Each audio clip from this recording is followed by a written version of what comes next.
εδώ στο Λεκανοπαίδιο είπαμε ότι το ραντεβού μας είναι στον Σχιστό, μια περιοχή Αρκούντος ταλαιπωρημένη. Κοντά μας είναι ο κ. Δημήτρης Μπανούσης, είναι ο ειδικός σύμβουλος του Περιβαλλοντικού Συνδέσμου των Δήμων Αθήνας και Πειραιά. Καλό πρωινό, κύριε Μπανούση.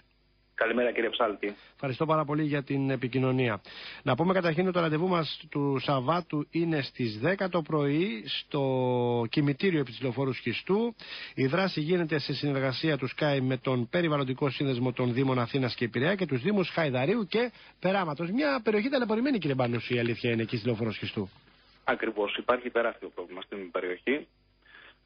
Βλέπετε, η Λεωφόρο Σχιστού διέρχεται από ακατοίκητη περιοχή. Δεν υπάρχει συστηματική παρακολούθηση και αυτό είναι το μεγάλο πρόβλημα.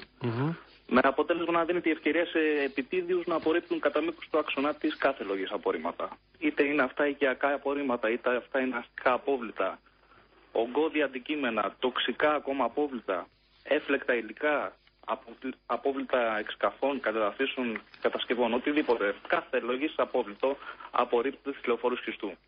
Ναι. Αυτό όντως, επειδή το έχουμε ξανακουβεντιάσει αρκετές φορές εκεί με ανθρώπους που εμπλέκονται στη συγκεκριμένη περιοχή, είναι ένα θέμα, είναι ένα ζήτημα το οποίο φαίνεται ότι δεν μπορεί εύκολα να αντιμετωπιστεί και θα μου πεις τι να κάνουμε. Εδώ είναι το ζήτημα, διότι πέραν όλων των άλλων, να πείσεις κάποιον άλλον να συμπεριφέρεται διαφορετικά, το πρώτο που πρέπει να κάνεις είναι να εντοπίσεις αυτούς και να επιβληθούν πρόστιμα βασικά. Ακριβώς.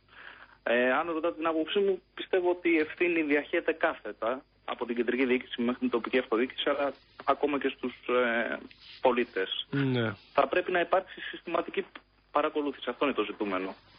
Ναι, επιμένω όμως ότι σωστό είναι αυτό που λέμε τώρα, διότι θα πρέπει να παρακολουθούμε τους πάντες και τα πάντα όπως εξελίσσονται τα πράγματα, αλλά χρειάζεται και αυτό που λέμε συνείδηση, που φαίνεται ότι δεν υπάρχει σε κάποιους επαγγελματίες κυρίως, παρά το γεγονός ότι όσο αφορά το θέμα των μπάζων, γιατί μου έλεγε ο Γιώργος ο Κεραμιτζόγλου, συνάδελφός μου, ο οποίος ασχολείται ενδελεχώς με όλη αυτή την ιστορία, ότι δεν υπάρχει, εκτός από μία νομίζω περιοχή, δεν υπάρχει άλλος χώρος εναπόθεσης τέτοιων υλικών. Άρα λοιπόν όλοι αυτοί οι άνθρωποι οι οποίοι βρίσκονται στο χώρο γύρω από αυτή τη διαδικασία, όπου βρίσκουν αδειάζουν. Ακριβώς. Δηλαδή υπάρχει και μερίδιο ευθύνη σημαντικό και σε αυτό που λέμε πολιτεία. Βεβαίως, βεβαίως. Και καταλαβαίνετε τώρα τον κίνδυνο ατυχήματος, έτσι. Τον κίνδυνο μετάδοση φωτιάς στο δασικό σύστημα του Ορσεγάλεου και τον κίνδυνο για τη δημόσια υγεία από μια τέτοια πρακτική. Μάλιστα. Τώρα, το Σάββατο λοιπόν το πρωί η προσπάθεια θα είναι διτή. Θα είναι και από τον κόσμο για να μπορέσει να μαζέψει ό,τι μπορεί να μαζευτεί από τους εθελοντές που λέμε, αλλά από την άλλη μεριά είναι και τα πιο βαριά, τα πιο έτσι, μεγάλα και ογκώδη αντικείμενα, τα οποία αυτά θα χρησιμοποιηθούν και θα μετακινηθούν με την συνδρομή ειδικών. Ακριβώς. Ενδεικτικά σας αναφέρω ότι μεικτά κλιμάκια του Περιβαλλοντικού Συνδέσμου Δήμων Αθήνας Πειραιά, των Δήμων Κερατσινίου, Χαϊδαρίου και Περάματος, θα απαρτίζονται από περίπου 50 εξειδικευμένους εργαζόμενους, δεν συμπεριλαμβάνω τους εθελοντές σε αυτή την καταμέτρηση. Θα υπάρχουν 10 φορτηγά, 5 GCB και σάροφρα που θα σαρώνουν ολόκληρο το οδικό δίκτυο, αλλά και στους χώρους στάθμευσης, όπου επισημαίνω ότι εκεί υπάρχει το μεγάλο πρόβλημα. Ναι, εκεί υπάρχει τα βάζουμε. Ακριβώς.